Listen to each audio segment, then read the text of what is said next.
Frente Radiosa. El conflicto no es karma, es democracia. Complicamos la discusión. Hablamos de política. No lo soñé. Deja que me el tiburón.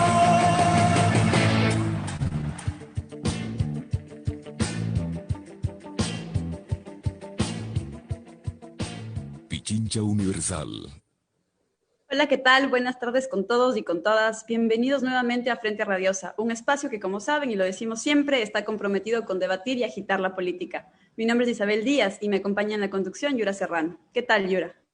Hola Isabel, así es, saludamos como siempre a toda la audiencia de Pichincha Universal a través del dial 95.3 FM y 94.5 para el noroccidente de la provincia de Pichincha, para Santo Domingo y para parte de las provincias de Esmeraldas y Manabí. Hoy, viernes 26 de marzo de 2021, iniciamos Frente Radiosa, porque la política no es karma, sino democracia. Hablamos de frente. Les recordamos que esta es una coproducción del Foro de los Comunes y de Registro Aurora. Pueden seguirnos en nuestras redes sociales, Facebook, Twitter, Instagram, Spotify e iVoox como Frente Radiosa. Hacemos llegar también un agradecimiento a Línea Dura, medio de comunicación digital ubicado en Nueva Jersey, quienes retransmiten este espacio radial para la comunidad migrante en los Estados Unidos. A Ronnie por la coordinación técnica desde los estudios centrales, a Gabriel Otero y a todo el equipo de producción del programa. Así es. Esta tarde aquí en Frente Radiosa buscamos conversar sobre los saldos y perspectivas abiertas a partir del debate presidencial del domingo pasado. Para conversar al respecto nos acompañan Paulina Recalde, directora de Perfiles de Opinión, David Suárez, sociólogo y analista político, y David Chávez, también sociólogo y profesor de la Universidad Central. Bienvenidos, bienvenida.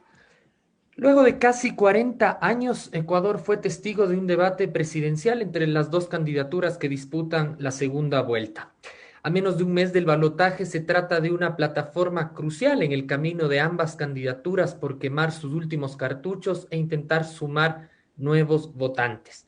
Entendiendo que el debate no dura apenas 2 horas, sino que se extiende tanto en las redes sociales como en los múltiples lugares de batalla por posicionar los sentidos, quiénes fueron los ganadores, los perdedores del debate.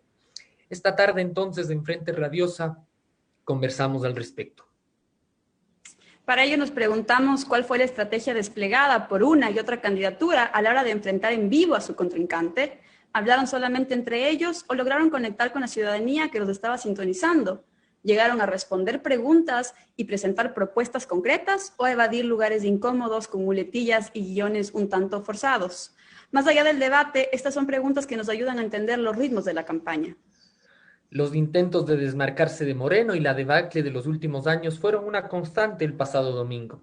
Esto en medio de una descomposición acelerada cuyos últimos hitos son el escándalo de las vacunas VIP, pero también, y aunque ha pasado un tanto desapercibida, el informe sobre violaciones a derechos humanos de octubre de 2019, publicado hace apenas días por la Defensoría del Pueblo. Parece ser entonces crucial determinar cuál de los dos enmarques es el que prima y tiene más calado en referencia a Moreno. ¿El de ustedes lo pusieron o el de ustedes lo compraron? Es también fundamental determinar hasta qué punto las candidaturas están conectando con la indignación absoluta y la desconfianza generalizada frente a la política que hoy por hoy embargan al Ecuador. Al respecto, mucho se ha hablado aquí en otros espacios sobre la urgencia de capturar a los votantes de Hervas y de Yacu Pérez en esta segunda vuelta. El fino equilibrio entre agendas de ampliación de derechos, renovación de formas y respuestas concretas para salir de la crisis parece ser la clave para superar cualquier techo de cristal y disputar el voto nulo. En función de todos estos elementos, se puede decir entonces que lo escenificado en el debate alcanza para sumar nuevos votantes de uno u otro lado.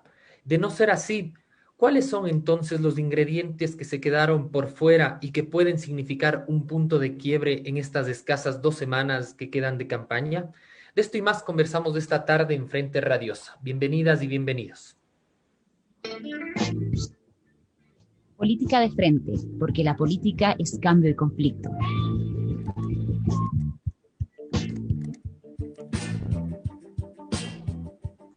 Pichincha Universal. Para iniciar, quisiéramos pedirle su opinión general sobre el debate del domingo pasado. Consultarles, en su opinión, cuál fue la estrategia desplegada por una y otra candidatura a la hora de enfrentar en vivo a su contrincante y saber también si, en su opinión, ambos candidatos llegaron a proponer o a evadir y, en tal caso, con qué nivel de éxito lo hicieron. Bienvenidos todos. David Chávez, comenzamos contigo. Hola Isabel Yura, muchas gracias por la invitación, siempre es un gusto venir a Frente Radiosa, primero por ese maravilloso tema que tienen en la intro, y en esta ocasión particularmente porque el panel estoy compartiendo el panel con la Paulina y el David, que son amigos queridos y muy respetados y admirados. A ver, lo del debate, mi impresión es que lo que el debate nos ayuda a ver, y cualquier debate, ¿no?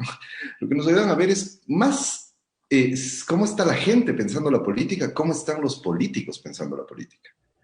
Y creo que la novedad del debate, a mí sí me parece que hubo un efecto novedoso más allá de todo lo que se ha dicho y las críticas, que el formato, que etcétera, etcétera. Digo, hay que ver más allá de eso y me parece que lo novedoso es que apareció, todavía no con forma clara ni mucho menos, una demanda, digamos, una cierta conexión de los dos candidatos, sobre todo de Hermes Arauz, con lo que yo me animaría a llamar la política real. Esto que decías hace un momento, por ejemplo, Isabel, de que hay una gran indignación nacional y parecía desde la primera vuelta hasta acá que los candidatos no lograban ni siquiera regresar a ver con seriedad esa indignación. Me parece que algo de eso apareció, todavía de manera difusa, todavía no muy clara, y yo diría que esa es la novedad. No tanto el efecto que van a tener, ya sabemos que los debates no los ve mucha gente, creo que en medio de todo es saludable que hayamos vuelto a los debates, pero me parece que lo importante es leer más bien cómo miraron esta conexión. Insisto en que ahí es Arauz el que se mostró, no quiero decir que bien, pero se mostró más conectado con esas cosas, y Lasso menos, con una estrategia un poco más banal de la política, que ha sido la tónica de la campaña, y creo que el enfrentamiento estuvo por ahí. Más allá de eso, todos sabemos que parecía un concurso de anticarisma, porque ni el uno ni el otro son carismáticos, entonces eso ha sido un debate muy aburrido, o sea, por principio. Y creo que ese mal sabor quedó en todo el mundo, pero tenemos que saber qué son los candidatos que tenemos y hay que evaluarlos en lo que en su dimensión son, pero no podemos pedirles que sean lo que no son ni el uno ni el otro. De acuerdo, David, muchas gracias. Me voy con el otro David y te transmito la misma pregunta. ¿Cuál es tu opinión general sobre el debate de la semana pasada? ¿Con qué estrategias llegaron los candidatos? Bienvenido. Gracias. Yo coincido, digamos, en que han habido muchas críticas al formato, sobre todo del debate, ¿no? Nos hemos centrado en si el debate ha permitido discutir a profundidad o no los problemas, de si era el mejor formato posible o no. Luego está esta preocupación generalizada por quién ganó el debate, ¿no? Pero yo pienso que el debate tiene algunos elementos que nos permiten ver síntomas de un país que está profundamente lesionado en su capacidad, digamos, de discutir el futuro, ¿ya?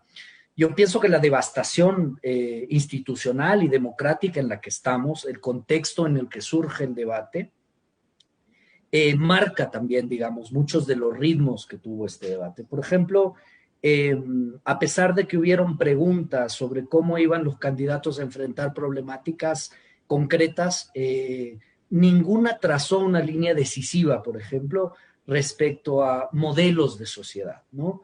Yo creo que particularmente eso fue muy visible en las respuestas que dio Lasso. Es decir, por lo menos yo pienso que las respuestas de corto plazo en las que se planteaban cómo se piensa salir de la crisis, por ejemplo, el candidato Arauz, pienso que la respondió con políticas de corto plazo, pero la respondió. El candidato Lasso no tuvo una sola idea. Se dedicó, digamos, sistemáticamente a prolongar su campaña, a generar, digamos, un ataque velado, a acusar al otro candidato que iba a desdolarizar el país, y llegó un momento en donde la única bandera de Lasso era la dolarización, ¿no? Entonces, esta carencia de modelos de sociedad, de modelos de administración de lo público, realmente muestran el pobrísimo nivel en el que está el debate democrático en el país, sobre todo de parte de las élites, ¿no? Y yo creo que ratifican lo que significaría una continuidad eventual, digamos, de este guión, de este libreto, en un gobierno eventualmente con Lasso, ¿no? Es decir, no hay ideas, no hay ninguna discusión respecto de cómo enrumbar institucionalmente el país. Y digamos, también siento que las preguntas que se hicieron en el debate tampoco ayudaron a dilucidar mucho cuáles son las grandes diferencias a nivel de modelo, ¿no? Sí coincido con David, con que pienso que Arauz finalmente salió un poco de la política de campaña y del formulismo simple y trató de conectar con problemas reales, pero veo que todavía faltan claridades conceptuales más sólidas, ¿no? Que es difícil ponerlas en el escenario, precisamente porque yo siento que tenemos un país sí muy indignado, pero también un país absolutamente decepcionado con la política, un país que yo pienso que en su conjunto vio muy poco y esperó muy poco del debate. Y hay un contexto, digamos, de desinstitucionalización, de descrédito de la política, que hace difícil, digamos, que los grandes temas nacionales puedan ir tomando cuerpo ahora en este debate, ¿no?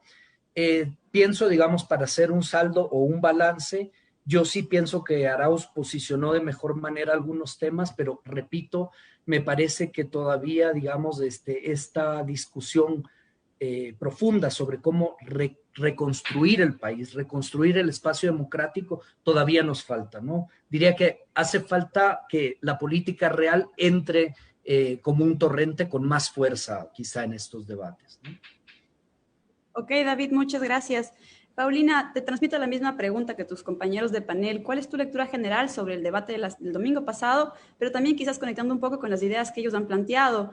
¿Te parece que el debate es un espacio en el que más que ver lo que busca o quiere la ciudadanía, se puede más bien leer las formas como los políticos están leyendo la política? Y también preguntarte si coincides con esta última opinión sobre el hecho de que nos faltó debate profundo y que no se delinearon, tal vez de una candidatura menos que de la otra, modelos de sociedad claros. Bienvenida. Gracias, Isabel, Yura, y igual gusto estar con David S. y David CH. Yo creo que hay algunas cosas que decir respecto al debate. Primero, hay que señalar que es una primera experiencia en mucho tiempo en Ecuador y que Ecuador además no había vivido un debate con redes. Y no es lo mismo un debate con un solo televisor para toda la familia que un debate en el que ya entran un montón de redes. Y por lo tanto esa dinámica tiene un ritmo distinto de decantarse, que es lo que todavía estamos mirando. Luego podemos hablar más en detalle sobre los recursos que eso implica y el despliegue y el diálogo que eso implica. Pero yo diría que en términos generales, el debate lo que es una suerte de hito y de gran puesta en escena de cómo está consiguiendo hasta este momento y cómo se está desarrollando la campaña presidencial. ¿En qué sentido? Me parece que en buena medida se quedó, o que buena parte del peso del recurso se concentró en por lo menos dos ejes de tensión. El primero, que tiene que ver con una reedición del modo en el que se llevó la campaña en 2017. El uno le acusa al otro de feriado bancario y de crisis económica, la crisis económica del 99, y el otro le responde con autoritarismo o falta de libertades. Esto no significa que esto no haya sucedido, no significa que no hubo feriado bancario, que no hubo crisis económica en el 99, no significa que no hay rasgos y elementos que se puedan cuestionar del gobierno anterior, pero pongo el límite y mi llamado de atención de todo lo que ha pasado entre 2017 y ahora, como para que se siga insistiendo en eso. Me parece que ahí faltó, de ambos lados, desarrollar esto y actualizar, poner a 2021 estos dos elementos. Y el otro elemento de tensión tiene que ver con quién puso y quién sostuvo a Moreno, que para sintetizar es como quién se hace cargo de Lenín Moreno. Evidentemente tiene esto en el centro, que es un gobierno que cada vez se desgasta más, que cada día que falta para llegar a mayo va a ser todavía más profundo el desgaste del gobierno y la situación más crítica del país, pero yo diría que también faltó el salto fundamental en el debate y el que va a ser el salto fundamental además en la campaña, de no solamente quién se hace cargo de Moreno, sino quién es capaz de mostrarnos que va a gobernar de modo distinto. Yo creo que ahí está la pregunta fundamental, la pregunta que en el debate no quedó solventada, y dejo como un tercer elemento para desarrollar más adelante, esos elementos que nos están faltando en la campaña, nos están faltando en las propuestas, nos están faltando en el discurso, esas dos tensiones que son claves en este momento. Por ejemplo, cómo respondemos y cómo hacemos frente a octubre, no solamente por octubre, sino por el carácter autoritario que está viviendo Ecuador. ¿Cómo le hacemos frente a esto? Y la otra, que tiene que ver con la COVID, que no son solamente las vacunas. Por supuesto que había que desarrollar que hay vacunados VIP y quién está vinculado con los vacunados VIP. Pero hay que desarrollar y mucho más a fondo lo que significa que hayamos vivido, que estemos viviendo en pandemia y que nos espera un siguiente periodo de gobierno todavía para hacerle frente. Esos dos temas latentes que te sugirieron brevemente son otros que van a ser fundamentales de leer en las propuestas dejadas en el debate y sobre todo en el contenido de la campaña de acá hasta el 11 de abril. Gracias, Paulina. Recordamos a nuestra audiencia que pueden interactuar con nosotros a través de las redes sociales, en Twitter, @Frente Radiosa, y en Facebook también. Han surgido varios elementos, me interesaría retomar uno sobre todo con el que se ha insistido, y es esto de alguna manera, más allá de las estrategias y las consignas de campaña con las que fueron ambos candidatos, el principio del debate es el intercambio y la confrontación de ideas.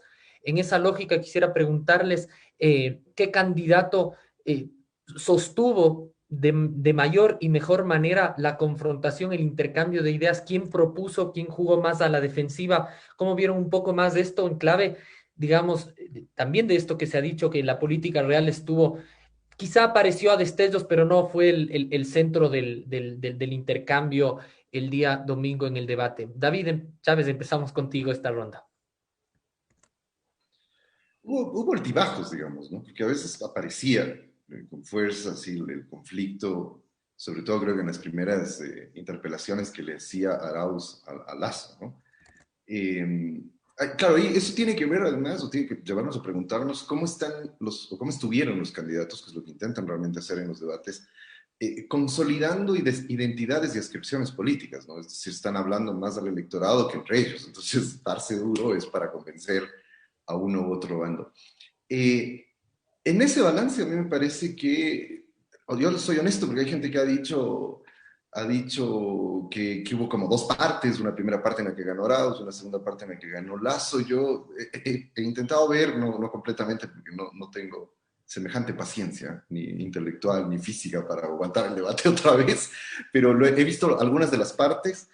Y claro, me cuesta encontrar los buenos momentos de Lasso de los que hablan algunos analistas. Creo que hubo un par de ataques que Arauz no respondió, es decir, lo que yo veo más que nada ahí es incapacidad de Arauz para responder a los ataques de Lasso, más que habilidad de Lasso para golpear a Arauz. Es decir, Arauz, para usar metáforas boxísticas, digamos, Arauz le agarró un par de veces con la guardia abajo, nada más. O sea, si tenía la guardia arriba no le pasaba nada. Pero a ver, ¿en dónde creo que apareció la política real así de manera concreta? Creo que Arauz golpeó en dos partes en relación a la imagen que Lasso tratado de proyectar, o en dos núcleos de lo que Lasso tratado de proyectar que me parecieron interesantes. O sea, primero, golpear esta idea de que Lasso es casi un novato de la política, ¿no? Es decir, es como, porque claro, la banalización de su campaña juega a eso, o sea, decir, es alguien que no ha estado manchado por la política, es alguien que como que llega, no es un outsider estrictamente, pero que no ha estado manchado por nada de la gestión pública, y haberle mostrado que en realidad es un personaje que ha estado muy vinculado a la política del país durante 30 años, creo que fue acertado. Y bueno, lo que ha tenido que ver, que eso ya es un poco repetitivo, pero lo que ha tenido que ver con lo del feriado bancario. Lo interesante ahí es que Arauz salió de la idea de no nos peleemos, no golpeemos, que es lo que venía haciendo en la campaña, y creo que eso dio ahí como uno de estos atisbos de ahí hay otra posibilidad de pensar la política como confrontación, de hacer la campaña como confrontación. Creo que eso fue lo interesante, pero si uno hace el balance general, digo, lo que se ve al final es que es lo que a mí me llamó más la atención del debate, es que esta cosa, lo voy a plantear en estos términos, esta paradoja de que, por un lado, los estrategas, los analistas, ambos candidatos han dicho que la primera vuelta mostró que el país ya quiere ir más allá de la fractura correísmo-anticorreísmo. Y en el debate mostraron ambos que su apuesta para construir esas identidades y esas ascripciones es profundizar la fractura correísmo-anticorreísmo. Ahora, yo no le temo a eso, yo discrepo de la primera lectura, creo que la segunda es el correísmo-anticorreísmo no se ha ido y no se va a ir por mucho tiempo, porque está expresando fracturas sociales más profundas. Y lo que hicieron en esta ocasión, hemos coincidido creo que con ambos en eso, es empezar a mostrar cuáles son esas fracturas que esa contradicción muestra, ¿no? Me parece que eso es lo que hizo el debate, pero empezar a mostrar, hay atisbos, ahí coincido plenamente con lo que dice David, todavía falta formular mucho, darle forma a ese atisbo de mostrar las contradicciones y las fracturas sociales que esta fractura política está mostrando.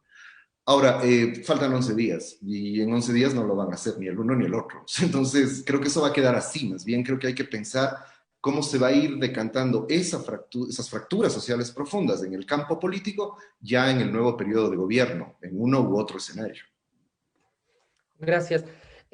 David Suárez, varias cosas que siguen saliendo. Una, retomar esto que David Chávez plantea respecto a si en primera vuelta se sostenía que el clivaje, que la fractura correísmo-anticorreísmo no alcanzó, digamos, a traducir una demanda y una votación por más de la mitad de la población aproximadamente, y él afirma que en segunda vuelta esto más bien se volvió a asentar.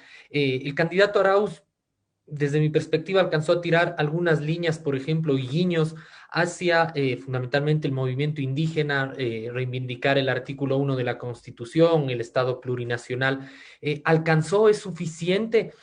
¿Cómo ves, digamos, en clave de ampliación del electorado antes que reafirmación el debate del domingo, tanto para la candidatura de Arauz como para la de Lasso? Yo empezaría por lo último, ¿no? Yo pienso que Arauz tiene el gran reto precisamente de ampliar su marco de adscripción y, digamos, no solamente de electores, sino de fuerzas políticas, porque también cuando yo digo que hay un gran proceso de devastación institucional, democrático, también pienso que hay que pensar en la reconstrucción democrática y no solo ofertar un programa ganador de las elecciones, sino pensar en un programa de gobierno, ¿no? Yo me temo mucho que todavía encuentro en el discurso de Andrés Arauz pues demasiado formulismo, ¿no? Por ejemplo, en el caso del abordaje del tema de la política hacia el movimiento indígena, no puede quedarse en la declaración genérica de que vamos a profundizar el Estado plurinacional, ¿sí? Porque eso requiere definiciones, requiere decir cómo exactamente va a ser esa profundización y si esa profundización va a implicar finalmente, digamos, no solo tender puentes, sino instalar espacios y ámbitos de diálogo con el movimiento, ¿no? Entonces, te digo muy en general, siento que todavía hay una fórmula declarativa y que a ratos nos cuesta ir aterrizando en elementos concretos, ¿no? Respecto, por ejemplo, al movimiento indígena. Pero también pienso que el propio formato de este debate limita mucho esa posibilidad, ¿no? Lo que uno espera es que a partir de lo declarado en el debate, pues se vaya profundizando en las siguientes semanas estas propuestas políticas, esta agenda, digamos, de ofertar, como digo, no solo un programa ganador de elecciones, sino un programa de gobierno, ¿no? ¿Cómo vamos a construir gobernabilidad en el eventual caso de que se gane? Y pienso que hay un elemento adicional que también condiciona la dificultad de poner en escena este tema, y lo voy a decir haciendo una analogía, digamos, precisamente con el último debate en democracia que se tuvo y la diferencia con este debate. El último debate fue el de Febres Cordero con Borja, ¿no? Yo pienso que era un momento totalmente distinto del país, porque finalmente tenías espectros políticos organizados, tenías un sistema de partidos que empezaba a degradarse, a decantarse, pero tenías todavía, digamos, cierta solidez y ciertos referentes ideológicos agregados, ¿no? Yo pienso que hoy el escenario es mucho más complejo, tienes una sociedad mucho más fragmentada, tienes una sociedad bastante anulada en sus capacidades democráticas por la misma fuerza con la que ha retornado el neoliberalismo y también por la brutalidad que ha significado este programa desde los años 90, ¿no? Entonces es mucho más difícil hoy hablarle a la sociedad con un solo discurso, ¿no? Yo, por ejemplo, temo mucho, digamos que esta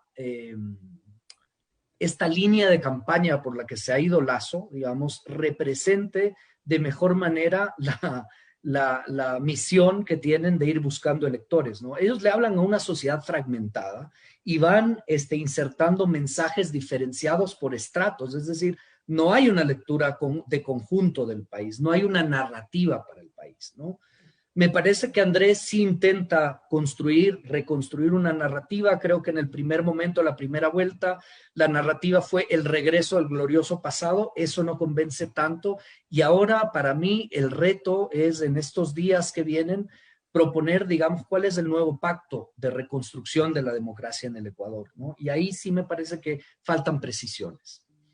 Gracias, David. Antes de irnos a una pausa, me interesaría cerrar esta ronda con Paulina. Varias de las cosas que se han puesto sobre la mesa. Igual la pregunta con la que disparábamos de esta ronda era, de alguna manera, ¿quién reivindicó la confrontación de ideas, de tesis, de propuestas, incluso por sobre la estrategia misma de campaña y del debate? ¿Quién propuso y cómo inscribir un poco estas cosas que han salido ahora, Paulina? Uno, la intencionalidad de Arauz de ampliar hacia sectores, fundamentalmente el movimiento indígena, y la de Lasso quizá de insistir y de reafirmar su posición de desmarque del gobierno con Moreno. Sí, hay algunos recursos que se desplegaron en el debate, pero yo insisto en que hay que ponerle en el contexto de la estrategia en general. Efectivamente, hubo de parte de Andrés Arauz la mención incluso a la Minga por la Vida. Me parece que para el movimiento indígena en general no puede ser lo mismo un candidato que reivindica el informe de la Defensoría del Pueblo versus un candidato que afirma la tesis oficialista. Me parece que ahí hay una diferencia fundamental y ahí no se trata de guiños, ahí se trata de una postura fundamental de lo que significa la lucha del movimiento indígena, el despliegue de la movilización en octubre y además cómo se enfrenta eso, cómo se enfrenta lo sucedido, cómo se enfrentan los muertos, los perseguidos y los presos. Me parece que ahí hay que poner eso en su justa dimensión, no es un guiño, es una postura fundamental entre uno y otro candidato. Luego, las tensiones y las disputas me parece que no terminan de decantarse suficientemente en el debate, porque no terminan de decantarse suficientemente en la campaña y en el planteamiento. En un país que está viviendo la pérdida, en el amplísimo sentido que está viviendo este país, no hace sentido que una candidatura diga, vamos al reencuentro ¿con quién? Y menos hace sentido que otra candidatura diga más love y menos hate. A un país que está viviendo lo que estamos viviendo, no se le puede hablar en esos términos. Entonces, a mí me parece que si en el debate no termina de decantarse esta disputa, es porque desde las dos estrategias falta todavía que hablemos en los términos crudos que hay que hablar en este país, de cómo hacemos para reconstruir, para recuperarnos y para solventar, y también para que se hagan cargo y se hagan responsables y paguen con la responsabilidad en el amplio sentido del término, toda la pérdida que hemos tenido en este periodo. Entonces, esto es lo que falta, esto es lo que tiene que suceder en las dos campañas, en las dos estrategias, y me parece que esto es lo que nosotros como población tenemos que ajustar y apretar para que suceda. ¿Cuál reencuentro y cuál love y menos hate? Gracias, Paulina. Con esta intervención nos vamos a un corte, volvemos en poquito con más de Frente Radiosa. En la cartelera de Radio Pichincha Universal, el cine, el teatro y las artes escénicas tienen su espacio exclusivo. Entre Telones. Todos los viernes a las 7 de la noche, tomen sus mejores butacas para compartir la magia de los artistas. Una vez me puse una pistola en la sien y me dije, o te rindes o te mato. Me contesté, no me rindo un carajo. Entre Telones, periodismo cultural desde los escenarios.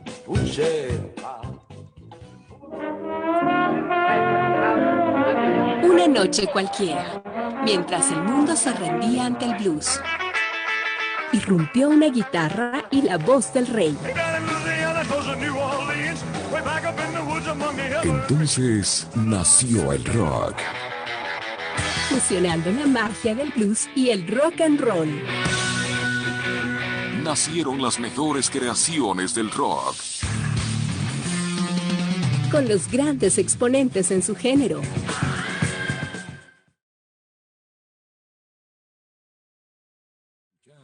Rock FM. Todos los sábados a partir de las 17 horas. Producción Pato Pinos. El género musical que siempre vivirá. Como un rayito de luna. Los mejores intérpretes. No te asombres si te digo lo que fuiste. Y los valses tradicionales. Todos los domingos a las 6 de la mañana. Si tú me dices ven, lo dejo todo. No lo soñé. Y vas corriendo a la... Pichincha Universal. Seguimos aquí en Frente Radiosa conversando sobre el debate presidencial del domingo pasado.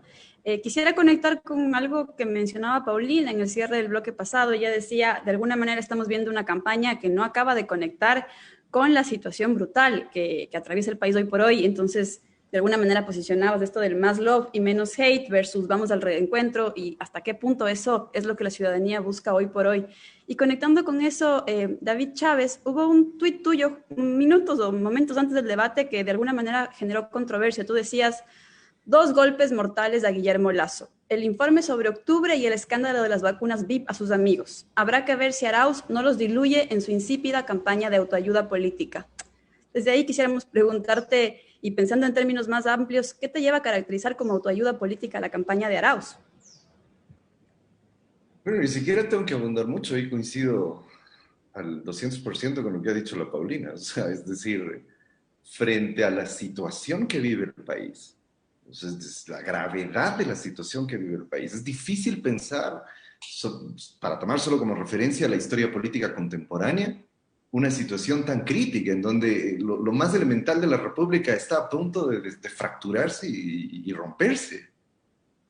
Y claro, si alguien frente a esa situación sale con el mensaje de más love, menos hate, el odio ya pasó de moda, o ese tipo de cosas, lo puedo entender en Lasso. En la campaña de quien está, quien es la opción de izquierdas, es difícil de entender. Esa es mi posición, porque de alguna manera haciendo el parangón es una actitud de Paulo Coelho, ¿no? Es decir, puedes estar desempleado, precarizado, destruido la vida, etcétera, etcétera. Lo que te van a decir es, no, métele ganas, vos puedes, no odies a tus explotadores y a tus opresores y no sé qué. Y creo que lo que está es grave para las izquierdas, insisto, para la derecha está bien porque es parte de la hegemonía ideológica de la derecha. Recuerden ustedes, la base de la dominación ideológica de los sectores dominantes es hacerte creer que no hay conflicto, es decir, hacerte sentir, ni siquiera creer, hacerte sentir que no hay conflicto, que todo es un orden natural, que las élites de este país se vacunan porque tienen un signo divino que hizo que tengan privilegios, ¿no? Y entonces, si no confrontas con eso, estás dentro de ese orden natural. Y me parece que la campaña ha tenido mucho de eso, no la de Arauz solamente. O sea, yo cuestiono lo que ha pasado con la campaña de Arauz porque me parece que es más dramático, siendo la única opción que podría romper esa posibilidad. Es la tónica de toda la campaña. Es decir, imperó la banalización de la política. Es Yacu Pérez Herbas, de los que para mí son, en lugar de todo lo que se ha dicho, para mí son el ejemplo más radical de esa banalización de la política. Y es curioso que hayan comprado ese discurso, tanto Arauz como Lasso, insisto, lo entiendo más en el lado de Lasso, mucho menos en el lado de Arauz, en segunda vuelta. Por eso decía, la novedad del debate me parece que de pronto Arauz rompe con eso, y como creo que hemos coincidido, trata de conectarse con precisamente con estos hechos, ¿no?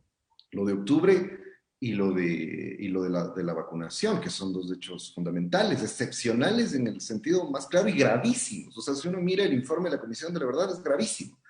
Creo que ahí, coincidiendo con lo que han dicho igual ambos, David y la Paulina, una cosa que se puede aprovechar del informe de octubre, que creo que debemos debatir más en la sociedad y que sería interesante que eso lo va a hacer Arauz, no Lazo, que como decía David repite, o la Paulina, no me acuerdo, bueno, pero lo dijeron ambos, que Lazo repite tal cual el discurso oficial sobre octubre.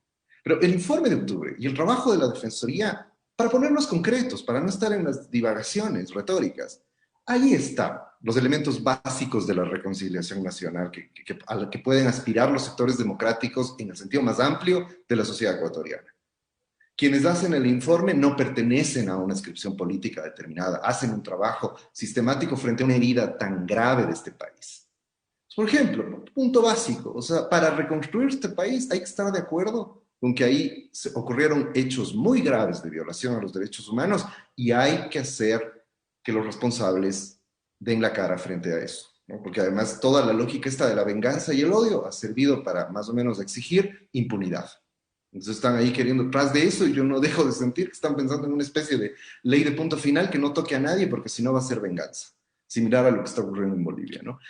Pero claro, esos son los temas de fondo y efectivamente ahí las campañas nos quedan debiendo un montón, o sea, no están suficientemente conectadas con esos temas. Ok, David, muchas gracias. Me voy con el otro, David. ¿Concuerdas con lo que han planteado tus compañeros de panel? ¿Está imperando la banalización de la política? ¿Y de qué manera es esto el causante de este gran voto nulo, ¿no? Que es justamente lo que hoy por hoy ambas candidaturas están disputando? Quizás una salida de esa supuesta banalización les ayudaría a conectar mejor con un electorado que busca soluciones concretas. Yo pienso que la banalización tiene también una explicación, es decir, estamos frente a una élite que no le ofrece absolutamente nada al país. Me explico, o sea, Moreno no se ha molestado ni siquiera en fingir que gobierna, ¿ya? O sea, digamos, ¿cómo no va a ser banal la campaña de Lazo si lo único que tiene que ofrecer es más de lo mismo, ¿no? O sea, no hay ningún concepto, ninguna idea, ni siquiera una idea de derechas, de cómo va a reconducir al país, ¿no? Yo pienso que hay una pobreza, alguien lo decía ya, hay una pobreza intelectual en la derecha muy fuerte, digamos, que uno esperaría que sea contestada de manera más vigorosa, desde, digamos, una opción de izquierda, de centroizquierda, progresista, como quiera que se la quiera etiquetar, ¿no? También es cierto que, digamos, hay dos condiciones básicas para poder volver a vivir en democracia, yo pienso, ¿no?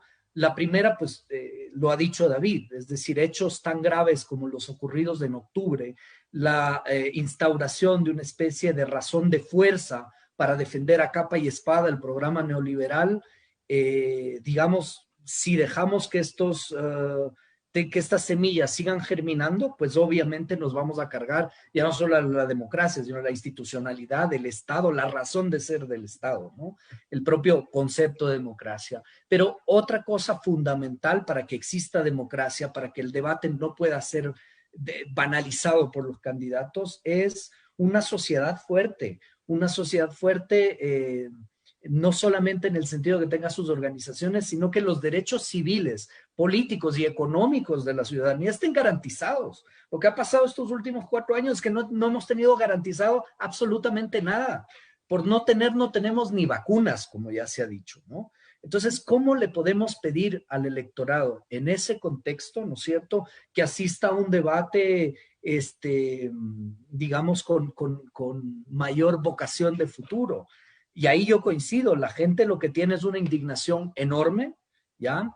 La gente lo que tiene es un rechazo a la política brutal que se demostró, digamos, en ese voto rechazo. Yo pienso que el voto de Yacu tiene que ser pensado como un voto rechazo al sistema político en su generalidad, un voto de desconfianza hacia los políticos, por más que Yacu represente otra cosa, ¿no?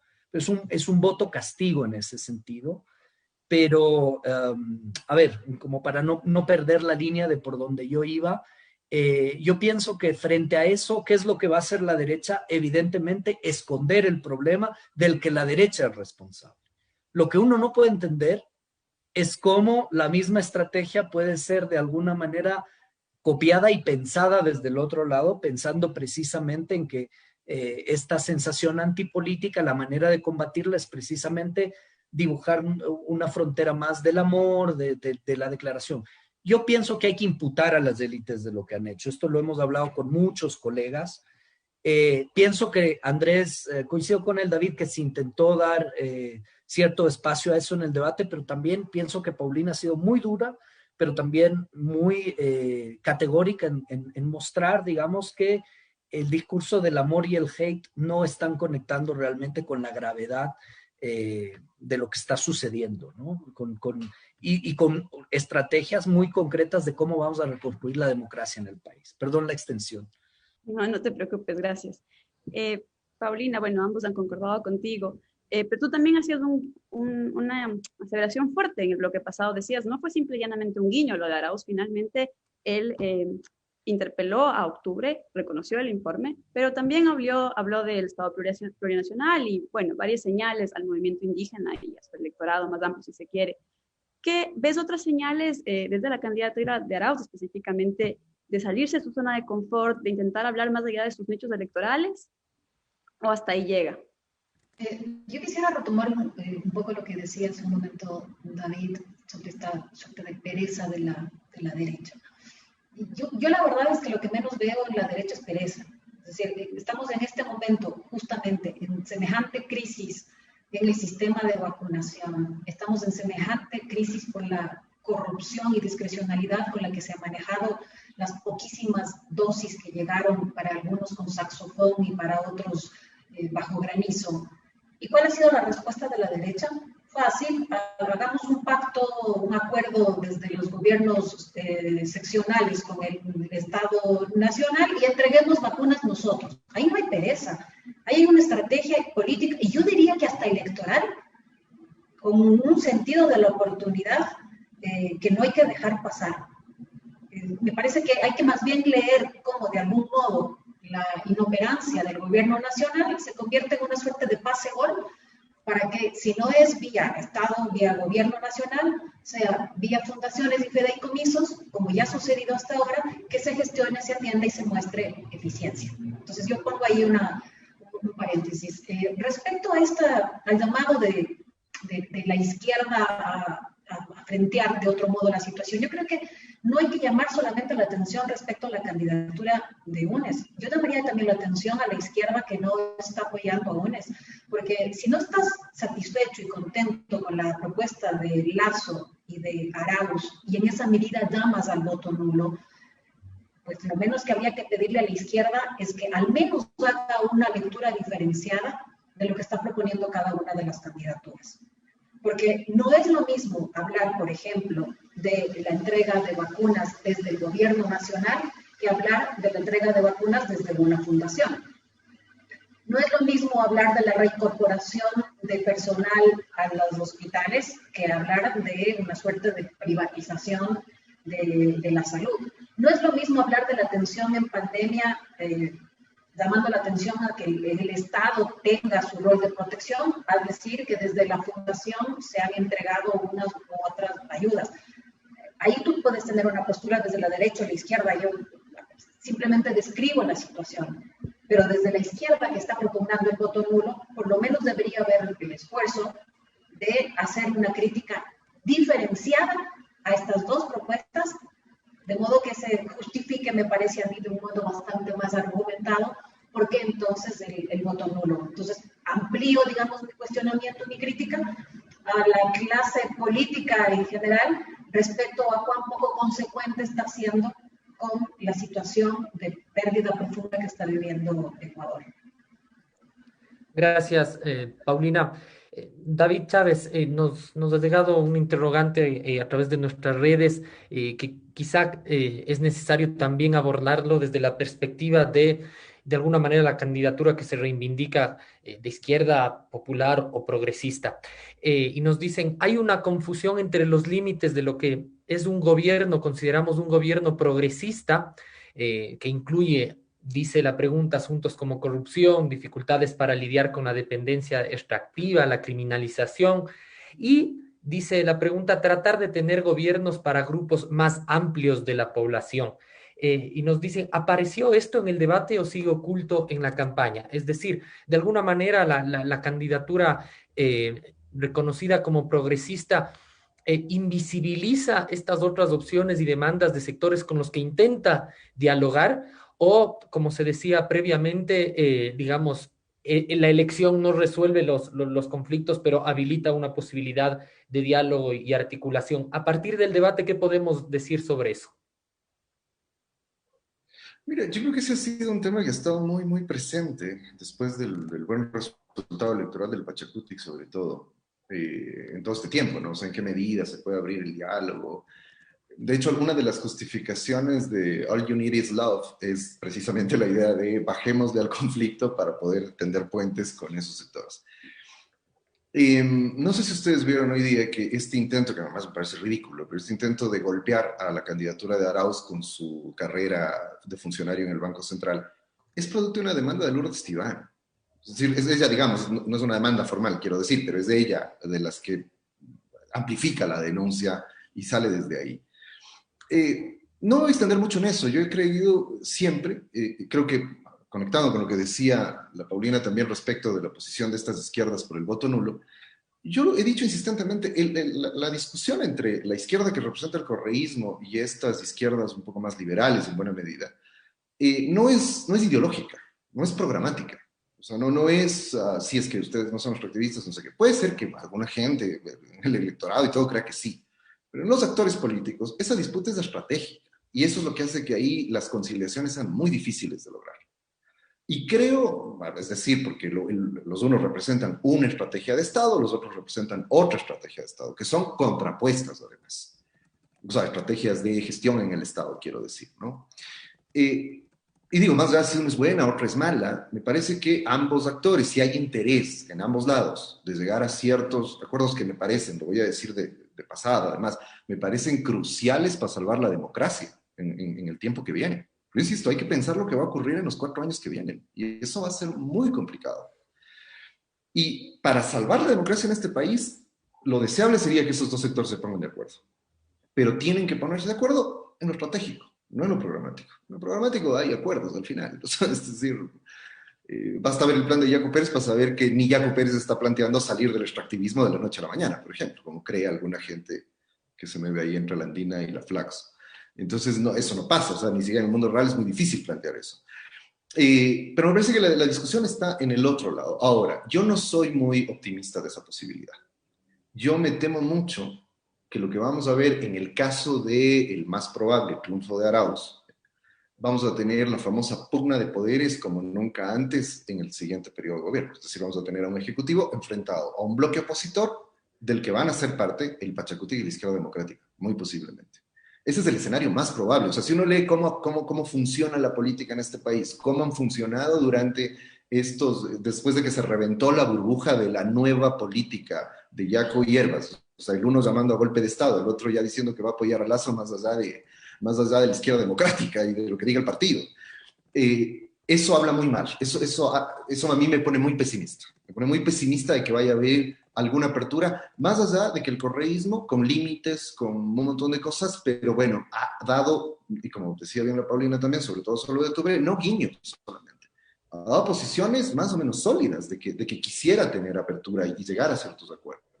Pero me parece que el nivel de ese problema y de lo trabado que es esa posibilidad de llegar a esos acuerdos está más en eso que responden a estrategias de Estado y a alianzas y coaliciones políticas para esas estrategias que son que difieren mucho. Me temo mucho, insisto, en que el escenario va a ser más bien que lo que ya se ha vivido en 14 años, la derecha y esas izquierdas de un lado y el correísmo de otro, se va a replicar, con la gravedad de que en el nuevo contexto eso es realmente muy problemático y muy grave para el país. Gracias, David. Vamos con David Suárez. De alguna manera, extenderte parte de la pregunta que abordábamos antes a ti. David Chávez ha sostenido que ve con, digamos, cierta dificultad que puedan procesarse aspectos de orden, sobre todo programáticos, de esos otros sectores reconocidos como populares, de izquierda o progresistas que no están en la RC, en este periodo que se avecina. Y augura que lo que más va a haber va a ser una confrontación y hay una crisis de gobernabilidad. Para no perder de vista el tema del debate, David, insistimos en esta pregunta. La idea de gobierno que plantea Arauz alcanza para tentar, para acercar de enclave sí programática y no de diferencia estratégica a los sectores, digamos, que han llamado fundamentalmente al voto nulo, reconocidos por la CONAIE y Pachacuti? A ver, yo pienso al revés que David, digamos, pero es un matiz, no creo que es una diferencia fundamental. En el sentido, simpatizo más con lo que estás planteando tú, Yura. Yo creo que hay un hiato tan fuerte entre la izquierda y, digamos, estas izquierdas más cercanas al movimiento indígena. Me voy a concentrar quizá en este actor, que es mucho más fácil empezar a acercarse a partir de lo programático como para, digamos, ir ganando en lo estratégico. Porque coincido con David profundamente.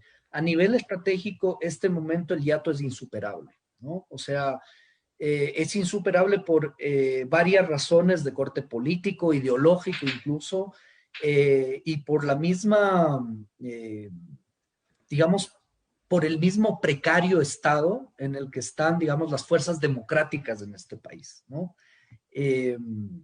O sea, es tan precario el estado, que el estado de las fuerzas democráticas, que, digamos, una de las fuerzas renovadoras de octubre, su candidatura oficial estaba llamando abiertamente a que los militares se tomen las urnas, ¿no? O sea, digamos, no un guiño, no un coqueteo, sino abiertamente una proclama que muestra, digamos, también ya no solo un descontento con la democracia, sino que probablemente no está en el visor político de estas élites, digamos, de las élites políticas del movimiento, el mismo concepto de democracia, digamos, que querríamos construir de una manera más amplia, ¿no? Entonces, yo creo que en lo estratégico ahorita es muy difícil, soy muy escéptico respecto a la posibilidad de un gran diálogo y un gran acuerdo a ese nivel. Pero creo que si se avanza en lo programático, que si hay mayor claridad, por ejemplo, respecto a... Y ojo, no es un tema solo de políticas públicas, sino es un tema de política, ¿ya? Digamos, el reconocimiento de ciertos elementos fundamentales que son consustanciales al Estado plurinacional. Si volvemos a discutir, por ejemplo, el tema del fortalecimiento de las redes de agua, en varios temas, digamos, de redes territoriales comunitarias, si volvemos a pensar el asunto de la consulta previa, por ejemplo, ¿no? Digamos, hay ciertos elementos con los que se podría ir construyendo cercanías y, digamos, puentes programáticos con el mundo indígena, porque lamentablemente en eso sí coincido nuevamente, lo digo con David, yo pienso que el acercamiento estratégico a este momento es muy complicado, ¿no? Es muy complicado. Yo también pienso que es muy decidor la opción del voto nulo, digamos, porque debe ser interpretada como algo mucho más de fondo que una especie de pureza ideológica o una especie de necesidad de diferenciarse como tercera vía, ¿no? También en el voto nulo hay, digamos, un cierto desentendimiento de la situación nacional que refleja, digamos, también un problema estructural en el modo de hacer política, de Pachacuti sobre todo, que ha sido, digamos, bueno, nosotros tenemos nuestros asuntos y discutimos corporativamente o prebendalmente muchas veces nuestros asuntos con el poder. Hoy tenemos 27 asambleístas y eso tal vez podría ser más amplio nuestra capacidad de negociación. Pero ahí está desdibujado el país. Y me parece, por ejemplo, que en la propuesta de Yacu, yo no vi dibujado un país sensato. Me explico, un programa de país posible, ¿no? Puede ser muy crítico lo que acabo de decir, pero a mí sí me parece que en este momento esas coincidencias estratégicas no son tan viables. Gracias, David. Vamos llegando al fin del programa y quisiera preguntarle, y para una suerte también de finalización de la discusión, a Paulina, algunas de las cosas. Posterior al debate quedan dos, digamos, una recta bastante larga todavía para el fin de la campaña y de las elecciones. Hemos discutido, la candidatura reconocida como progresista por dónde tendría que discutir, hablar, acercarse o qué tejer en clave de ampliación electoral. ¿Qué conclusión te merece, Paulina, este tiempo que resta de campaña, el intercambio que se está librando entre las dos candidaturas y cómo dilucida eso un poco el país al que se avecina el 11 de abril? Sí, bueno, más allá de cuánto se extiendan los recursos y las muletillas del debate, yo creo que lo fundamental es poner en el centro al menos 4 elementos. Lo primero, que el país no da, normalmente la política no da para los consensos y los encuentros, la política es conflicto. Y ahora más que nunca no estamos en un país ni para encontrarnos ni para más love y menos hate. Y hay asuntos que tienen que resolverse no con guiños. El primero es que las dos candidaturas tienen que quedar claro. Por ejemplo, ¿qué piensan respecto al modelo económico que ha llevado a cabo Lenín Moreno? Ahí no tiene que ver con hacerse o no hacerse cargo, quién lo puso, no. ¿Cuál es la postura respecto al acuerdo con el Fondo Monetario Internacional, por ejemplo? ¿Cuál es la postura respecto al ajuste, por ejemplo? La segunda tensión tiene que ver con cómo se administra la COVID. Ahí no tiene que ver solamente con que Arauz aclare que no se vacunó o que Lasso diga que su vicepresidente se vacunó o no, sino que cómo se manejan las vacunas, cómo se maneja la atención en salud, qué hacemos respecto a los que han manejado las vacunas de este modo. Y la tercera tiene que ver con que este periodo de acumulación y de resistencia tiene que ver con demandas de organizaciones de mujeres, con demandas de las organizaciones de movimientos indígenas. Universal. ¿Es un asunto de guiños? No, no es un asunto de guiños, es un asunto de reconocimiento. Y del reconocimiento de lo que no se hizo en el gobierno anterior y se necesita hacer en adelante, y el reconocimiento de que cuando se habla de derechos, la gente no cambia. La gente tiene o no tiene una postura respecto a los derechos de las mujeres. No se trata de que hoy cambió, porque es posible que cambie pasado mañana. Así que respecto a estos 3 temas, es que tiene que haber tensión y conflicto para que finalmente sepamos cuáles son las posturas definitivas de estas 2 candidaturas. Muy clara, Paulina, muchas gracias. Hemos llegado al final del programa. Agradecemos a nuestros invitados, a nuestra invitada y también, como siempre lo hacemos, al equipo editorial y de producción que semana a semana da vida a Frente Radiosa. Paulina lo dijo ligeramente diferente, pero yo lo reformulo, porque el conflicto no es karma, sino democracia. Hablamos de frente. Hasta la próxima semana. Muchas gracias. Programa clasificación O, de opinión.